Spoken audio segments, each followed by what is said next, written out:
നടൻ ജയസൂര്യയെ ഇ.ഡി. ചോദ്യം ചെയ്യുന്നു. സ്ഥാപനത്തിന്റെ ഉദ്ഘാടനം നിർവഹിച്ചത് ജയസൂര്യ. ഏതാ സ്ഥാപനം എന്നുള്ളത് നിങ്ങൾ ആലോചിക്കുന്നുണ്ടാവും.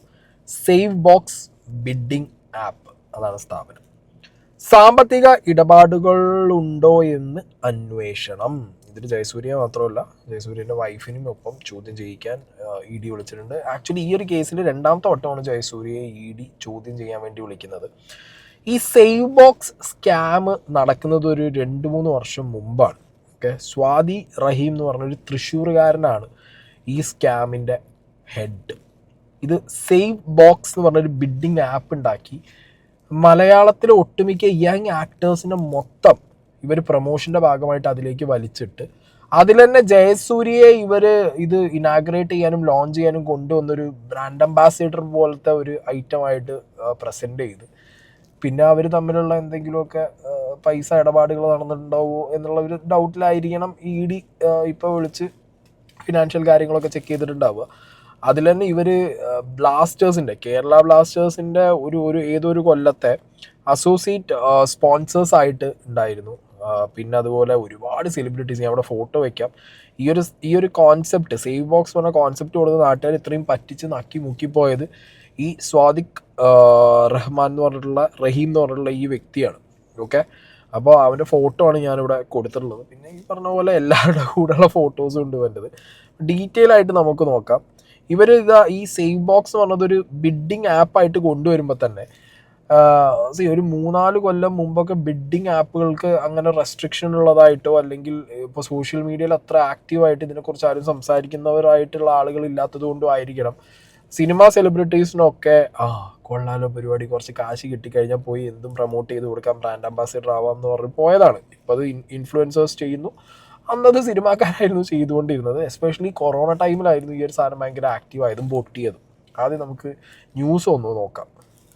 ഇപ്പോ ജയസൂര്യയെ ഇത് 2ാം വട്ടമാണ് ഇ.ഡി. ചോദ്യം ചെയ്യുന്നത്. ജയസൂര്യയും ഭാര്യയുമാണ് നേരത്തെ ഇ.ഡി. ഓഫീസിലേക്ക് എത്തിയത്. ഇതിന്റെ പശ്ചാത്തലം ഇങ്ങനെയാണ്.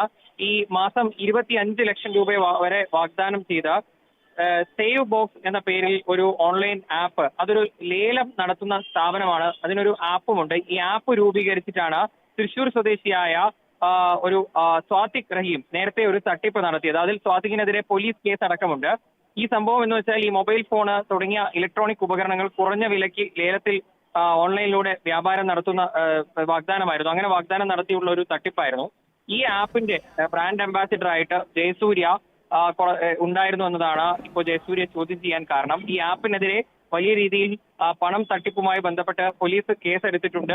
ഈ ആപ്പിന്റെ ഉടമസ്ഥൻ എന്ന് പറയുന്ന ഈ സ്വാതിഖ് റഹീമിനെ നേരത്തെ ചോദ്യം ചെയ്തിട്ടുണ്ട് പോലീസും ഇ.ഡിയും. അതിന് പിന്നാലെയാണ് ഇപ്പോൾ ജയസൂര്യയെ ചോദ്യം ചെയ്യുന്നത്. ഡിസംബർ 24, 2 ദിവസം മുൻപും ജയസൂര്യ ഇ.ഡി. ഓഫീസിൽ ഹാജരായിരുന്നു. ഈ ആപ്പിന്റെ ഉടമയായ സ്വാതിഖ് റഹീം ഈ സിനിമാ താരങ്ങളുമായിട്ടൊക്കെ വലിയ അടുപ്പം ഉള്ള വ്യക്തിയാണ്. അയാൾ ഈ അടുപ്പം ഉപയോഗിച്ച് ഈ തട്ടിപ്പ് നടത്തി എന്നതാണ് വിവരം. ഈ താരങ്ങൾക്ക് ഒപ്പമുള്ള ചിത്രങ്ങളും അവർക്ക് കൂടെയുള്ള വീഡിയോകളും ഒക്കെ പ്രചരിപ്പിച്ചുകൊണ്ടാണ് ഈ ആപ്പിലേക്ക് ഈ ആളുകളെ എത്തിച്ചിരുന്നതും പണം തട്ടിയെടുത്തതും. അപ്പൊ ഇതിന്റെ പേരിൽ ഇപ്പോൾ ഇ.ഡി. അന്വേഷിക്കുന്നത് ഇതിൽ വലിയ രീതിയിലുള്ള കള്ളപ്പണ ഇടപാട് നടന്നോ എന്നതടക്കമാണ്. അതിൽ ഈ ജയസൂര്യയെ ചോദ്യം ചെയ്യാൻ വിളിപ്പിച്ചിരിക്കുകയാണ്. ഏകദേശം 1-1.5 മണിക്കൂറായി കൊച്ചിയിലെ ഇ.ഡി. ഓഫീസിലാണ് ജയസൂര്യ. ഇനി കൂടുതൽ വിവരങ്ങൾ ഇ.ഡിയുടെ ഭാഗത്തു നിന്ന് വരേണ്ടതുണ്ട്. എന്തായാലും സേവ് ബോക്സ് എന്ന ഓൺലൈൻ ലേല ആപ്പുമായി ബന്ധപ്പെട്ട തട്ടിപ്പിന്റെ പേരിലാണ് അതിന്റെ ബ്രാൻഡ് അംബാസിഡറായി പ്രവർത്തിച്ച ജയസൂര്യ ഇപ്പോ ഇ.ഡി.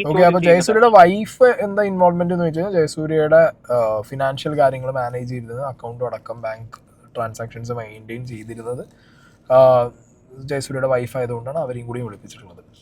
അത് സേവ് ബോക്സ് എന്താണെന്നും സേവ് ബോക്സ് ഈ പറഞ്ഞ ഇവൻ എങ്ങനെയാണ് ഇത്രയും സെലിബ്രിറ്റീസിനെ കൺവിൻസ് ചെയ്തതെന്നുള്ളതൊക്കെ നമുക്ക് നോക്കാം.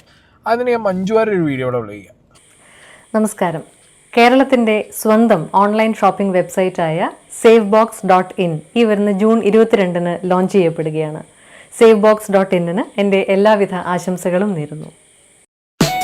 അപ്പോൾ കേരളത്തിൻ്റെ ആദ്യത്തെ ഷോപ്പിംഗ് വെബ്സൈറ്റ് അല്ലെങ്കിൽ ഷോപ്പിംഗ് ആപ്പ് എന്നുള്ള രീതിക്കാണ്, ആ രീതിക്കാണ് ഈ സാധനം എനിക്ക് തോന്നുന്നത് പല സെലിബ്രിറ്റീസിൻ്റെ അടുത്തും. ഇപ്പോൾ മഞ്ജുവാരി അടക്കം പറയുന്ന ആഡിനകത്ത് പറയുന്നത് ഷോപ്പിങ്ങിൻ്റെ കാര്യമാണ്. ഇവിടെ എവിടെയും ഒരു ബിഡ്ഡിംഗ് ആപ്പ് എന്നുള്ള രീതിക്ക് പറയുന്നില്ല. ബട്ട് ഇത് അതിന് ശേഷം പോസ്റ്റേഴ്സിലും അവിടെ ഇവിടെയൊക്കെ പ്രൊമോട്ട് ചെയ്യുന്നത് കേരളാസ് ഫസ്റ്റ് ബിഡ്ഡിംഗ് ആപ്പ് എന്നുള്ള രീതിക്കാണ്. പിന്നെ ഈ ചെങ്ങായിൻ്റെ വേറൊരു വൻ ഐഡിയ എന്താണെന്ന് വെച്ച് കഴിഞ്ഞാൽ, ഇവൻ ഈ സാധനം ബിഡിങ് എന്ന് പറഞ്ഞിട്ട് ഇതിനകത്ത് കൊണ്ടുപോയി വെച്ചിട്ടുള്ള ഇലക്ട്രോണിക് ഐറ്റംസ് എല്ലാം ഒരുമാതിരി റീഫർബിഷ്ഡ് ആയിട്ട് കിട്ടുന്ന മാർക്കറ്റിലെ ഐറ്റംസ് കൊണ്ടുവന്ന് വെച്ചിട്ടും, അതുപോലെ ഈ സ്വാദിഖ് റഹീം ചൈന യാത്രകൾ നടത്തിയിട്ട് അതിൻ്റെ വ്ളോഗ് അപ്ലോഡ് ചെയ്ത് അവിടുന്ന് വരുന്ന പ്രൊഡക്ട്സ് ആണ് ഇതിനകത്ത് ഇത്രയും വില കുറച്ച് വിൽക്കുന്നത് എന്നുള്ളതൊക്കെ കൺവിൻസ് ചെയ്തിട്ടൊക്കെയാണ് എനിക്ക് തോന്നുന്നത് ഈ പറഞ്ഞ മാക്സിമം സെലിബ്രിറ്റീസിനെയും ചാക്കിലാക്കാനുള്ള വഴി. എനിക്ക് തോന്നുന്നത് അതാണ്, അതിൽ കൺവിൻസ്ഡ് ആയതായിരിക്കണം ഇവർ. പിന്നെ ഒരവസ്ഥ അറിയാലൂടെ, ഇതിൽ ഇപ്പോൾ ഇൻഫ്ലുവൻസേഴ്സ് ആണെങ്കിലും സിനിമ സെലിബ്രിറ്റീസ് ഒക്കെ ആണെന്നുണ്ടെങ്കിലും ഇപ്പോൾ കുറച്ചും കൂടി അവയർനെസ് കൂടുതലാണ്. അത്രയും ഒരു 3-4 വർഷങ്ങൾക്ക് മുമ്പ് കൊറോണ ടൈമിലൊക്കെ എനിക്ക് തോന്നുന്നില്ല അവരത്ര അവെയർ ആണ് ഇതിനെക്കുറിച്ച് എന്നുള്ളത്. ഓക്കെ, ഇതൊരു ഈ MLM പോലത്തെ പോൺസി സ്കീം പോലത്തെ ഒരു പരിപാടി ഇവൻ ഇതിനിടയിൽ കൂടി അടിച്ച് നടത്തി. ബിഡിങ് ആപ്പ് എന്ന് പറഞ്ഞിട്ട് ഒരു സ്കാം വേറെ, അതല്ലാതെ സേവ് ബോക്സ് പറഞ്ഞിട്ടുള്ള ഒരു ഷോപ്പിംഗ് ഓൺലൈൻ ഷോപ്പിംഗ് മോൾ തുടങ്ങി എന്ന് പറഞ്ഞിട്ട് അത് വേറെ പരിപാടി. ഇവന് മൾട്ടിപ്പിൾ സാധനങ്ങൾ തുടങ്ങി എന്ന് പറഞ്ഞ ആളുകളെ പറ്റിച്ച്, അതായത് ഓരോ സ്റ്റാർട്ടപ്പുകൾ ഇവൻ ഏറ്റെടുക്കും, ഓരോരുത്തരുടെ കോൺസെപ്റ്റ് ഏറ്റെടുക്കും, അത് ഫണ്ട് ചെയ്യും എന്ന് പറയും. അങ്ങനെ പല ഇപ്പം ഈ ഏറ്റവും വലിയ ഉടായ്പകളുടെ ഒരു മോഡസ് നിങ്ങൾ കണ്ടിട്ടുണ്ടാവും. എല്ലാ സെലിബ്രിറ്റീസിനെയും ആവും ആദ്യം പിടിക്കുക. അത് പൊളിറ്റീഷ്യൻസ് ആണെങ്കിലും സിനിമ ഫീൽഡിലുള്ളവരാണെങ്കിലും. ഇപ്പം ഈ ഒരു ചെങ്ങായിൻ്റെ തന്നെ നിങ്ങൾക്ക് നോക്കിയാൽ മനസ്സിലാവും. ഷാഫി പറമ്പിലുണ്ട്, രാഹുൽ മാങ്കൂട്ടുണ്ട്. അപ്പോൾ പൊളിറ്റിക്സ് റിലേറ്റഡ് ആയിട്ട് കുറേ യങ് ഫേസുകളെ ഇവൻ പൊക്കിയിട്ടുണ്ടായിരുന്നു. പിന്നെ ഓബിയസ്ലി ബേസിൽ നീരജ് മാധവ്, അങ്ങനെ ഒരുപാട് വേറെ ആ ടൈമിലുണ്ടായിരുന്ന 3-4 കൊല്ലം മുമ്പ് വളർന്നുകൊണ്ടിരിക്കുന്ന യങ് ഫേസുകളൊക്കെ അവൻ തൂക്കി വെച്ച് വീഡിയോസും പ്രൊമോഷൻസും പരിപാടികളൊക്കെ എടുത്തിട്ടുണ്ട്. അജു വർഗീസും നമ്മളെ ഗോകുൽ സുരേഷും കൂടി ഒരു വീഡിയോ ഒക്കെ ഈ സേവ് ബോക്സിന് വേണ്ടി ചെയ്തിട്ടുണ്ടായിരുന്നു, ഈ കോൺസെപ്റ്റിൻ്റെ പ്രൊമോഷൻ വീഡിയോ ആയിട്ട്. അങ്ങനെ എനിക്ക് തോന്നുന്നു ED ജയസൂര്യയിൽ നിന്ന് മാറി ഇനി കുറേ പേരിലേക്ക് പോകുമോ എന്നുള്ളൊരു സംശയം കൂടി എനിക്കുണ്ട്. അപ്പോൾ പലരും കമൻ്റ് ഇട്ടതായിട്ട് കണ്ടു, കുംഭമേളയ്ക്ക് പോയിട്ടും സ്നാനം ചെയ്തിട്ടൊന്നും കാര്യമില്ല, ED വരേണ്ട സമയത്ത് ED വരും എന്നുള്ളത്. ഓക്കെ, അപ്പോൾ സ്വാദിഖ് റഹീമിൻ്റെ എന്തൊക്കെയാണ് ഇവൻ്റെ ഫ്രോഡ് പരിപാടി എന്നുള്ളതൊന്നും ഡീറ്റെയിൽ ആയിട്ട് കേട്ടോ.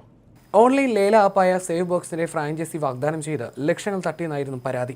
കേസിൽ സേവ് ബോക്സ് സ്ഥാപന ഉടമയായ തൃശൂർ സ്വദേശി സ്വാദിഖ് റഹീമിനെ പോലീസ് അറസ്റ്റ് ചെയ്തിരുന്നു.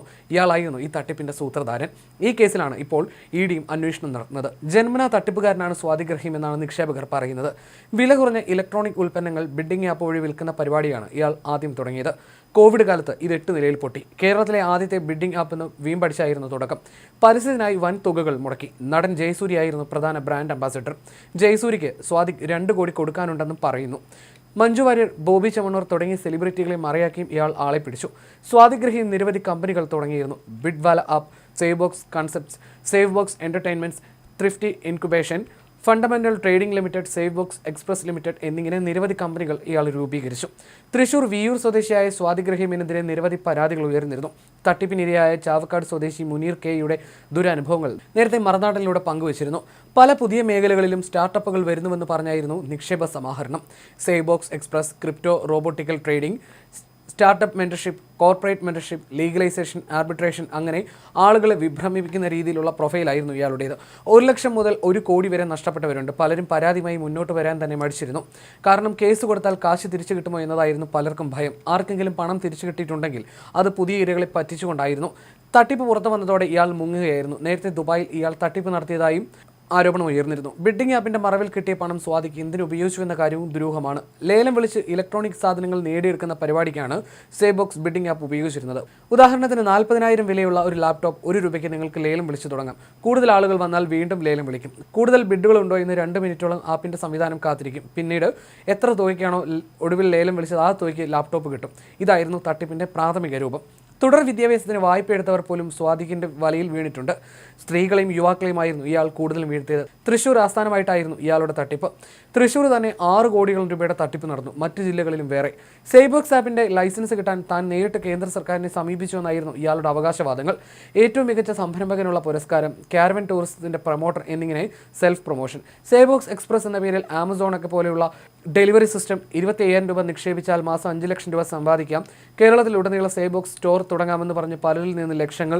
സ്റ്റാർട്ടപ്പ് മോഹങ്ങളുമായി നടക്കുന്ന ചെറുപ്പക്കാരെ ആകർഷിച്ച് വിദേശ ഏഞ്ചൽ നിക്ഷേപകരെ കൊണ്ടുവരാമെന്ന് പറഞ്ഞ് കുരുക്കൽ. സ്റ്റാർട്ടപ്പ് ആശയം അടിച്ചുമാറ്റി പുറത്ത് വിൽക്കൽ. വെറുതെ ഇരുന്നാൽ പണം കിട്ടുമെന്ന് പറഞ്ഞ് ക്രിപ്റ്റോ എക്സ്ചേഞ്ച് എന്നിങ്ങനെ വളരെ വ്യാപ്തിയേറിയതായിരുന്നു ഇയാളുടെ തട്ടിപ്പിന്റെ രീതികൾ. ഒരു ഗജ ഫ്രോഡ്. അതായത് ഓൺലൈനിൽ ഇരുന്ന് ഇപ്പോൾ വീട്ടമ്മമാർ അല്ലെങ്കിൽ പഠിക്കുന്ന കുട്ടികൾ കുറച്ച് പാർട്ട് ടൈം ആയിട്ട് ടെക് പരമായിട്ട് എന്തെങ്കിലും ചെയ്യാം, അല്ലെങ്കിൽ സോഷ്യൽ മീഡിയയിൽ എന്തെങ്കിലും ചെയ്യാം, അല്ലെങ്കിൽ ഓൺലൈനിൽ എന്തെങ്കിലും ചെയ്യാം എന്നൊക്കെ വിചാരിച്ചിരിക്കുന്നവരെയാണ് ഇവൻ ഈസി സോഫ്റ്റ് ടാർഗറ്റായിട്ട് പിടിച്ചിട്ടുണ്ടായിരുന്നതെന്നാണ് എനിക്കറിയാൻ കഴിഞ്ഞത്. ഇതിൽ നമ്മളെ നാട്ടിൽ നിന്ന് കേട്ടോ, അതായത് മലപ്പുറത്ത് നിന്ന് കുറച്ച് പേര് ഇതേപോലെ പൈസ പോയവർ ഈ ഒരു പെർട്ടിക്കുലർ ഇപ്പോൾ ജയസൂര്യ റിലേറ്റഡ് ആയിട്ട് ED അന്വേഷണം നടക്കുന്നു എന്ന് പറഞ്ഞപ്പോൾ മെസ്സേജ് അയച്ചിട്ട് പറഞ്ഞിട്ടുണ്ടായിരുന്നു, ബ്രോ ആ ടൈമിൽ നമുക്കിത് സോഷ്യൽ മീഡിയയിൽ പറയാൻ അത്രയ്ക്ക് വകുപ്പുണ്ടായിരുന്നില്ല, പക്ഷേ ഇപ്പം നമ്മൾ പറയുകയാണ് 25, 30, 40 എന്നൊക്കെ പറഞ്ഞിട്ട് അങ്ങനെ ആയിരങ്ങളിൽ നിന്ന് തുടങ്ങി ലക്ഷങ്ങൾ വരെ ഇട്ടിട്ട് ഒന്നും കിട്ടാതെ 3G ആയിട്ടിരിക്കുന്നവർ ഒരുപാട് പേരുണ്ട്.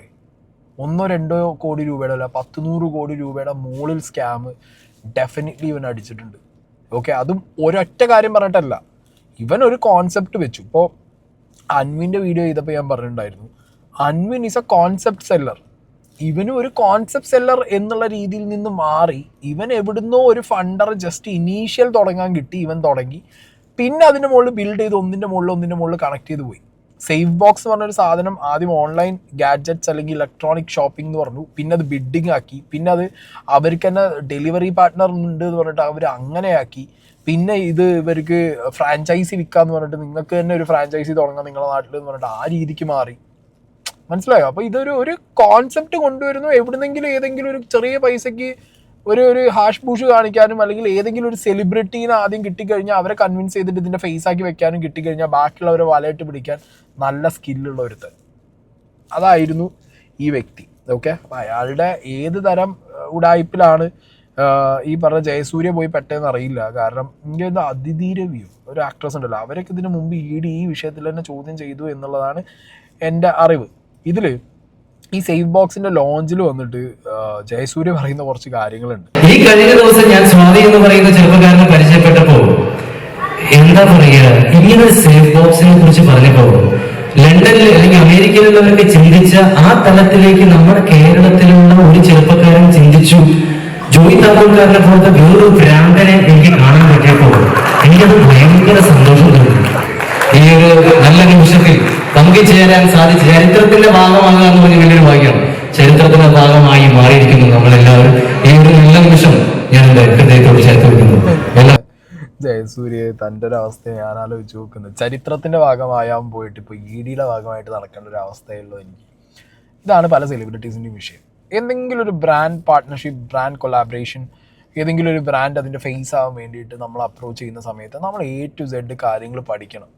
അവർ വന്ന് ചിലപ്പോൾ ഒരു ഇൻ്റർനാഷണൽ കോൺസെപ്റ്റ് ഒക്കെ പറഞ്ഞു കളയും. ഇപ്പോൾ ഞാൻ സോഷ്യൽ മീഡിയയിൽ അത്യാവശ്യം എൻ്റെ റവന്യൂ വിളിച്ച് പറഞ്ഞിട്ടുള്ള ഒരാളാണ്, അതുപോലെ എനിക്ക് ബിസിനസ് ചെയ്യാൻ താല്പര്യമുള്ള ആളാന്നൊക്കെ പറയുമ്പോൾ നമുക്കിങ്ങനെ വരും, മാസത്തിൽ 1-2 ആൾക്കാരെങ്കിലും വരും എന്തെങ്കിലുമൊക്കെ പുതിയ കോൺസെപ്റ്റായിട്ട്.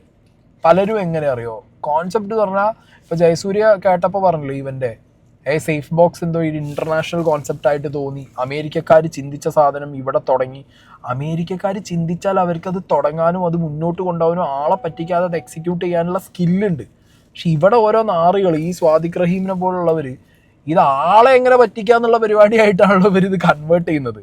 അപ്പം അതിൻ്റെ ഭാഗമാവുന്നതിന് മുമ്പ് നമുക്കൊരു ഞാൻ പറയുമ്പോൾ ബേസിക്കലി ഇത്രയേ ഉള്ളൂ, ഒരു കോൺസെപ്റ്റ് കേട്ട് കഴിഞ്ഞാൽ, ഇപ്പോൾ ഒരു ബിസിനസ് കേട്ട് കഴിഞ്ഞാൽ അതിൻ്റെ വരും വരായികകൾ, അതിൻ്റെ കുറവുകൾ, അതിൽ നിന്ന് കിട്ടുന്ന പ്രോഫിറ്റിൻ്റെ ഫലം പറഞ്ഞിട്ടായിരിക്കും, അല്ലെങ്കിൽ കിട്ടാൻ പോകുന്ന പ്രോഫിറ്റ് പറഞ്ഞിട്ടാവും നമ്മളവർ കൺവിൻസ് ചെയ്യാൻ വരുന്നത്. ഞാൻ എപ്പോഴും അത് ശ്രദ്ധിക്കാറ്. പ്രോഫിറ്റും പറഞ്ഞ് അല്ലെങ്കിൽ ഇതിൽ നിന്ന് ഇത്ര കിട്ടും എന്നൊക്കെ പറഞ്ഞു വരുന്നവരെ ഞാൻ ഒരിക്കലും എൻ്റർടൈൻ ചെയ്യില്ല, ചെയ്യാൻ പാടില്ല. നമ്മൾ ആദ്യം നോക്കേണ്ടത് അത് പൊട്ടാൻ ചാൻസ് ഉണ്ടോ, പൊട്ടി അതെങ്ങനെ പൊട്ടും, അത് നമ്മളെ ബാധിക്കുമോ, അത് നമ്മളെ ട്രസ്റ്റ് ചെയ്ത് വരുന്ന, നമ്മളെ കണ്ട് നമ്മൾ ഫേസ് ആയിട്ട് നിൽക്കുമ്പോൾ അത് കണ്ട് വരുന്നവരെ ബാധിക്കുമോ എന്നൊക്കെ ചിന്തിക്കണം നമ്മൾ. ഞാൻ അങ്ങനെ ചിന്തിക്കില്ല. പലരും പറയും നീ ഭയങ്കര നെഗറ്റീവാണ്. ഞാൻ നെഗറ്റീവാണ് കാരണം ഞാൻ എൻ്റെ സേഫ്റ്റി നോക്കണ്ടേ. ഇത് പല സെലിബ്രിറ്റീസും ഇവിടെ നോക്കുന്നില്ല, ചുമ്മാ ചാടിക്കയറി നിൽക്കും. ബ്രാൻഡ് പാർട്ട്ണർ, ബ്രാൻഡ് എൻഡോഴ്സ്മെൻറ്റ്, മറ്റേ ബ്രാൻഡ് അംബാസിഡർ, ബ്രാൻഡ് ഐക്കൺ എന്നൊക്കെ പറഞ്ഞ് കയറി നിന്നിട്ട് ഇതേപോലെ വള്ളി ഒടിച്ച് കഴിഞ്ഞിട്ട് ലാസ്റ്റ് നോക്കുമ്പോൾ തേരാപ്പാര ഓടി നടക്കേണ്ട അവസ്ഥ. ഇനി ഇവൻ നാട്ടുകാരെ കൺവിൻസ് ചെയ്യാൻ വേണ്ടി സേഫ് ബോക്സിന് വേണ്ടിയിട്ട് ഇട്ടൊരു വീഡിയോ ഉണ്ട്. എൻ്റെ മോനെ രാജാവ് ഇരിക്കണ മാതിരി കസാലയിൽ ഇരുന്നിട്ടാണ് ഈ സ്വാദിഖ് റഹീം അവിടെ ഇരുന്നിട്ട് അവൻ്റെ കോൺസെപ്റ്റിനെ കുറിച്ചുള്ള തള്ളിയിരുന്നത്. Welcome to save box. Save box is India's first bidding app. Bidding എന്നാൽ ലേലം. ഇവിടെ നിങ്ങൾക്ക് ലഭിക്കുന്നു ബ്രാൻഡ് ന്യൂ ഫാക്ടറി പ്രൊഡക്റ്റുകൾ പരമാവധി ഡിസ്കൗണ്ടിൽ, അതും ലേലത്തിലൂടെ. സേവ് ബോക്സിൽ എല്ലാ പ്രൊഡക്റ്റുകളും ലേലം ആരംഭിക്കുന്നത് 1 രൂപയിൽ നിന്നുമാണ്. ഓരോ ബിഡ് ഇവന്റിലും വിജയികളെ നിശ്ചയിക്കുന്നത് ഒരു അഡ്മിൻ പാനലാണ്. അതിനായി സേവ് ബോക്സിൽ ഒരു അഡ്മിൻ പാനൽ ടീം തന്നെ സജ്ജമായിട്ടുണ്ട്. ഓരോ ബിഡ് ഇവന്റും അല്ലെങ്കിൽ ബിഡ് റൂമും ഇവന്റ് ക്ലോസ് ആകുന്നതിന്റെ അടിസ്ഥാനത്തിലാണ് വിജയിയെ തിരഞ്ഞെടുക്കുന്നത്.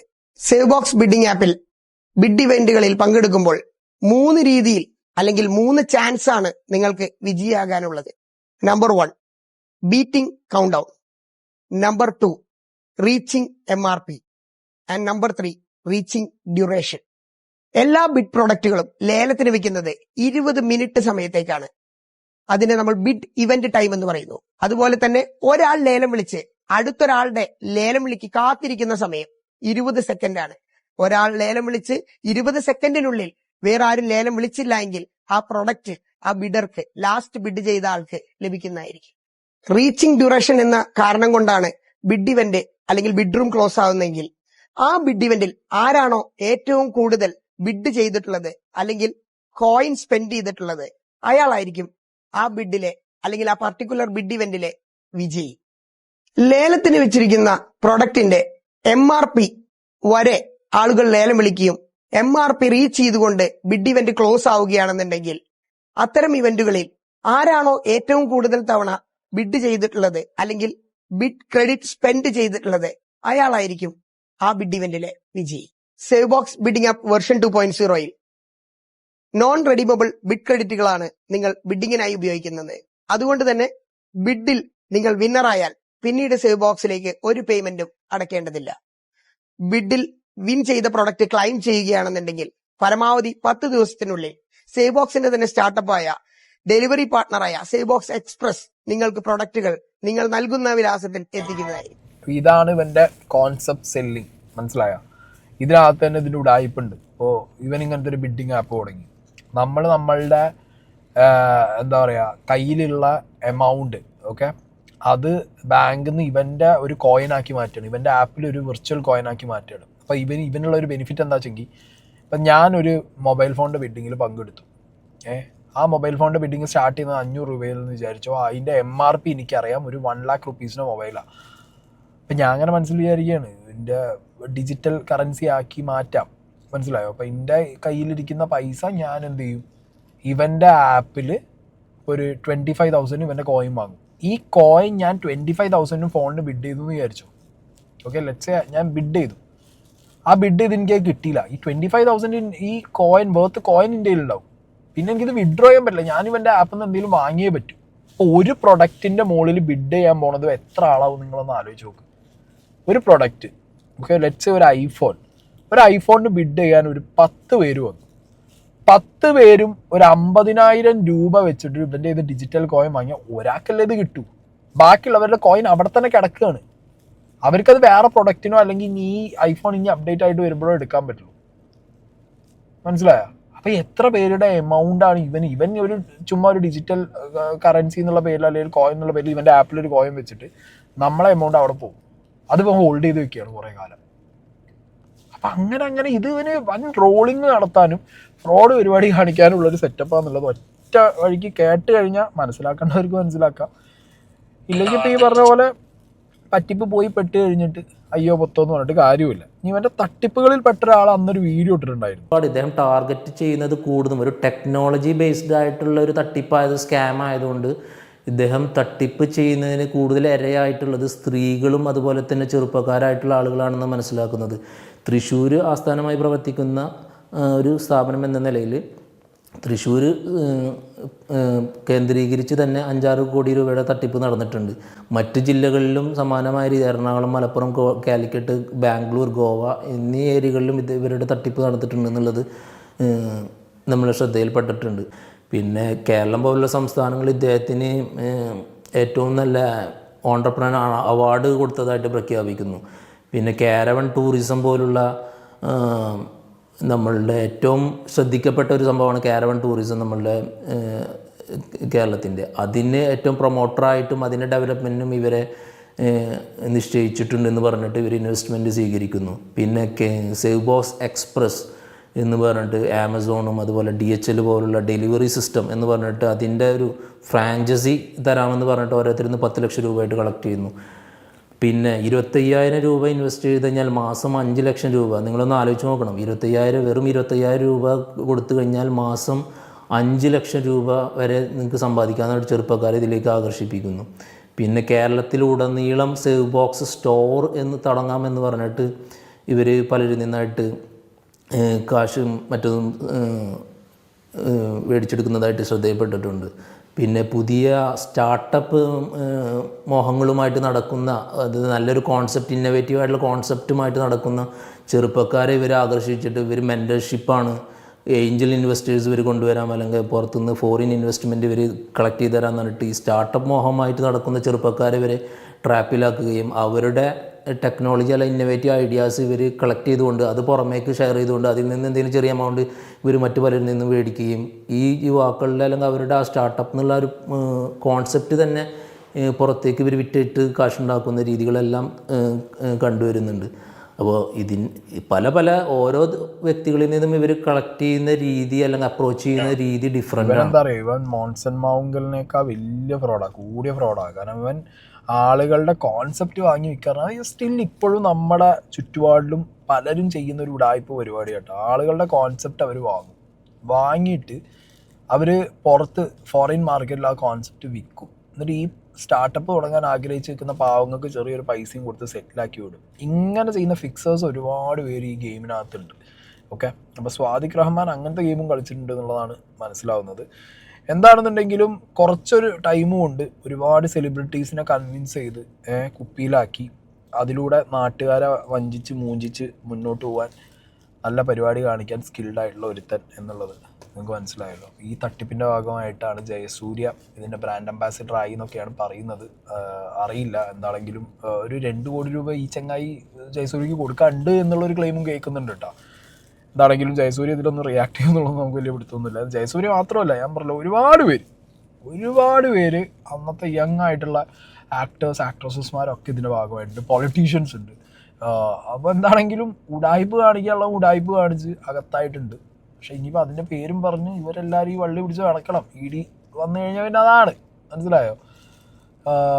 എനിക്ക് പറയാനുള്ള അത്രേ ഉള്ളൂ. ഏത് രീതിയിൽ ഫെയിമായിട്ട് നിൽക്കുന്ന ഒരാളാണെങ്കിലും നിങ്ങളൊരു ബ്രാൻഡ് എൻഡോസ് ചെയ്യാൻ പോകുമ്പോൾ, ഒരു ബ്രാൻഡിൻ്റെ ഐക്കണാകാൻ പോകുന്നുണ്ടെങ്കിലോ അതിന് മുമ്പ് നിങ്ങൾ 100 വട്ടം ചിന്തിക്കുക ആ ബ്രാൻഡ് നാളെ നിങ്ങൾക്കൊരു വള്ളിയാവും എന്നുള്ളത്. വള്ളിയായാൽ നിങ്ങളതിലെന്തെങ്കിലുമൊക്കെ വിഷയം പറഞ്ഞ് നിങ്ങൾ പെടുമെന്നുള്ളതും ചിന്തിച്ചിട്ട് മാത്രം മുന്നോട്ടെടുത്ത് ചാടുക. ഓക്കെ, പ്രൊമോഷൻസൊക്കെ പ്രത്യേകിച്ച് ചെയ്യുന്നതിന് മുന്നേ ഒന്ന് ആലോചിക്കുക.